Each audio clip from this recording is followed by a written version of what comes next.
राम राम। तो भारत में भाग जाएगा, भारत सरकार को इससे नेपाल और भारत दोनों संकट में है। इसीलिए जय श्री राम। दुनिया भर के हर एक हिंदू सनातनियों को मेरे तरफ से राम राम। मेरा हमेशा उद्देश्य रहा है कि दुनिया भर के हिंदू सनातनी एक हो, ये हम लोग एक ही आवाज अपना बनाए। जैसे लोग नाइजीरिया में दिक्कत हुआ तो ट्रंप आगे आया ना, क्रिश्चियन के लिए डोनाल्ड ट्रंप तो आगे आया ना। वैसे ही फिलिस्तीन में अगर किसी मुसलमान को कुछ हो जाता है तो दुनिया भर के नेपाल, भारत, बांग्लादेश, पाकिस्तान सहित दुनिया भर के मुसलमान एकजुट होते हैं ना। वैसे ही कहीं भी किसी भी दुनिया के कोने में अगर कोई भी हिंदू को अगर कुछ होता है तो मैं नेपाल में हूं, मुझे भी यहाँ दुखना चाहिए। आप भारत में हो या पाकिस्तान में हो या बांग्लादेश में या अमेरिका या ऑस्ट्रेलिया, कहीं भी हो, अगर आप राम के भक्त हैं, अगर आप त्रिदेव को मानते हैं, अगर आप अपने धर्म को सम्मान करते हैं, तो किसी भी हिंदू के दुख में आपको दुखी होना जरूरी है। बखर बांग्लादेश में जो दो अभी वैसे बहुत हुए हैं, लेकिन दो भाइयों का जो इन जिहादियों ने किया वो किसी तरह से माफी योग्य नहीं है। अब मैं नेपाल से हूं, मैं कुछ तो नहीं कर सकता, बस अपना दुख व्यक्त कर सकता हूं दीपू चंद दास भाई के लिए और अमृत मंडल भाई के लिए। उनके परिवार को भगवान हिम्मत दे, उनके परिवार को बहुत सारा परिस्थिति से वो लोग आगे बढ़ सके, परिस्थिति को से निकलकर। लेकिन सनातनियों, जितना आप लोग और मोदी जी, योगी जी रोहिंग्या को भगाने के लिए, उस रोहिंग्या को भगाने में और इन लोगों को जेल में डालने के लिए जितना लगे हुए हैं ना, मैं आप लोगों को जानकारी देता हूं भाइयों, हम लोग नेपाल में भी हर हिंदू अब जाग गए हैं, अब एकजुट हो रहे हैं। अब इन रोहिंग्या को हम लोग घर घर गांव से खोज के इन लोगों को निकाल रहे हैं, पकड़ रहे हैं, पुलिस को बुझा रहे हैं। आपको कुछ वीडियो भी मैं नीचे रख रहा हूं जो अभी ताजा का नेपाल का है। हर जगह से आवाज उठ रही है रोहिंग्या भगाओ। हाँ, अफसोस एक चीज है कि हमारे नेपाल के जो पहले का सरकार था वो तो प्योर कम्युनिस्ट था। आप ही के भारत के गांधी परिवार का जन्माया हुआ, माओवादी बोलिए, एमाले बोलिए या नेपाल के कांग्रेस बोलिए, ये सभी को जन्माया है आपके भारत के गांधी परिवार ने। और ये गांधी परिवार, आप ही लोगों के भारतीय गांधी परिवार, नेहरू गांधी परिवार आपके भारत को 3 टुकड़ा कर दिया, बांग्लादेश और पाकिस्तान को अलग करा के मुसलमान को हाथ में दे दिया, और फिर भारत को हिंदू राष्ट्र नहीं बनाया, जिसके कारण फिर से अब भारत के विरोध में ये लोग लगे हुए हैं। ये गांधी परिवार इतना नीच है, हम लोग नेपाली लोग तो अब जान गए हैं कि हमारे राज परिवार का हत्या में भी यही गांधी परिवार का हाथ है। क्योंकि सोनिया गांधी को हमारे राजा वीरेंद्र सरकार ने पशुपतिनाथ दर्शन करने के लिए मदद नहीं किए थे, ये बात तो अब जग जाहिर हो गया है। तो उसी का रीस में ये गांधी परिवार हम लोगों का देश का शांति छीन लिया। मैं दावा करता हूं इन लोगों का शांति हम हिंदू सनातनियों जरूर छीनेंगे। जितना जल्दी हम लोग एकजुट हो जाएंगे उतना जल्दी हम लोगों का भविष्य सुरक्षित होगा। 1.5 करोड़ यहूदी अगर 58-59 देश जो कट्टरपंथियों का है, उन अगर बाप का शादी दिखा सकता है, तो सनातनियों आप और हम तो 125 करोड़ से ज्यादा हैं। जिस दिन एक हो गए तो हमारे धर्म विरोधी का फिर सांस लेना मुश्किल हो जाएगा। कम से कम नेपाल, भारत, पाकिस्तान और बांग्लादेश में तो हो ही जाएगा। इसलिए आप और हमको एकजुट होना ही होगा।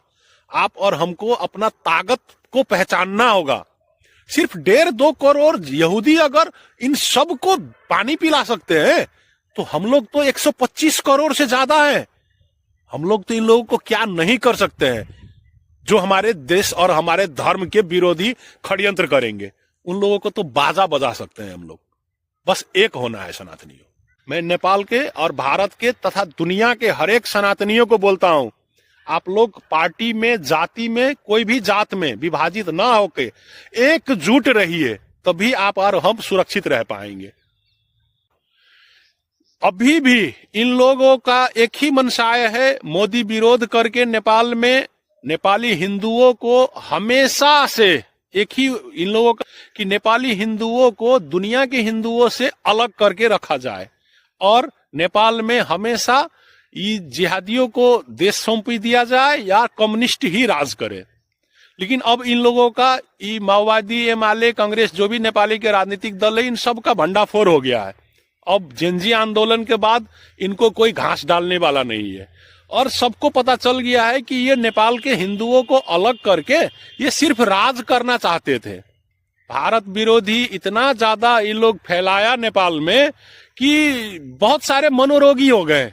नेता के जो होते हैं ना, नेता के भाषण में ताली पीटने वाले, नेपाल में बहुत सारे ऐसे हैं जो मनोरोगी हो गए इन नेताओं के भाषण सुन सुनकर।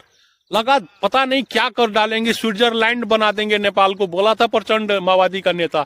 वो इन लोग मनोरोगी जो इनका दास लोग है ना, गुलाम लोग, उन लोगों को अभी भी लगता है कि भारत का विरोध करके नेपाल को स्विट्जरलैंड बनाया जा सकता है। लेकिन भाइयों, मैं आप लोगों को जानकारी दे रहा हूं, नीचे वीडियो भी देख लीजिए। हम लोग जानकी मंदिर की ये महंत हैं। ये जानकी मंदिर से भी बुलंद आवाज निकला है रोहिंग्या बांग्लादेशियों के खिलाफ। अफसोस ये है कि हम लोग पकड़ के पुलिस को बुझा देते हैं, वे लोग फिर छोड़ देते हैं।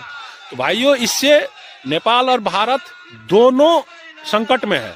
इसीलिए मैं फिर से अपील करना चाहूंगा भारत सरकार को, आप लोग अगर भारत से मेरा बात सुन रहे हैं तो नेपाल सरकार को दबा, जो भी पकड़ा जाता है या तो उसको जेल से ना छोड़े या तो भारत सरकार को बुझा दे। भारत सरकार अपना बांग्लादेश, म्यांमार जहां भेजना होगा वहां भेज देंगे, लेकिन भारत सरकार को इसमें मदद करना ही होगा। अगर भारत सरकार अभी भी ये सोच के छोड़ दे कि भैया नेपाल से भागे, भारत से भाग गया, अब नेपाल वाले सोचे, तो नेपाल में तो इन लोगों का पेट भरेगा नहीं। तो ये लोग अभी डर के मारे नेपाल तो भाग के आ गए हैं, लेकिन फिर जाएंगे भारत ही। और मुश्किल ये है कि जैसे भारत में राशन कार्ड, आधार कार्ड, वोटर कार्ड ये लोग बना लिया था, नेपाल में भी अगर बना लेगा तो फिर नेपाल सरकार और भारत सरकार दोनों को इन लोगों का खोजना मुश्किल हो जाएगा। नेपाल सरकार खोजेगा तो भारत में भाग जाएगा, भारत सरकार खोजेगा तो नेपाल में भाग जाएगा।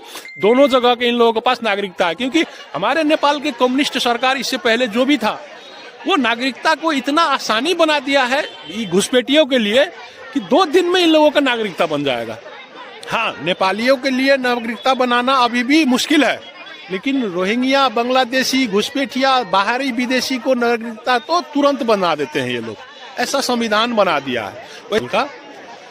अफसोस ये है कि पुराने वाले को तो जेनजी आंदोलन हम लोग फेंक दिए, लेकिन नया वाला जो है अभी का 3 रवि बालेन हर के, ये तो और डिजिटल वर्जन है। पुराने कम्युनिस्ट का ही ये लोग डिजिटल वर्जन है। तो हम लोग बहुत अभी दिक्कत में है नेपाली लोग, और आप लोगों को पूर्ण भरोसा देते हैं कि हम हिंदू लोग जाग गए हैं। अब इन लोगों को कम्युनिस्ट का कोई भी बात हम लोग मानने को तैयार नहीं। हम लोगों का एक ही नारा है, राजा आओ देश बचाओ, जय देश जय नरेश। एक ही विकल्प रह गया है हम नेपालियों के पास कि एकजुट होके जिसका देश है, जिसने इस देश को बनाया, अर्थात हमारे शाह परिवार, पृथ्वी नारायण शाह के वंशज, उनको ही ये देश सौंपा जाए राजगद्दी में बिठा के। उसके बाद ही हमारा देश और धर्म सुरक्षित रह सकता है। तो हिंदू भाइयों, हम आपको फिर से अपील करते हैं, आप अपने भारत सरकार को एक बार जरूर मेरा ये संदेश पहुंचा दीजिए कि नेपाल में हम लोग पकड़ तो रहे हैं, लेकिन नेपाल सरकार सेटिंग में ये लोग फिर छोड़ देंगे तो जाएंगे। भारत और नेपाल दोनों का नागरिकता अगर बन जाएगा तो फिर बहुत मुश्किल होने वाला है दोनों देश को लिए, क्योंकि हमारे सरकार इस सब से फंडिंग लेते हैं विदेश से। 2-3 तो INGO है जिसके थ्रू ये लोग फंडिंग मोटा रकम लेते हैं। तो कोई किसी को कुछ कहने वाला नहीं है, सिर्फ हम लोग नेपाली जनता जाग गए हैं।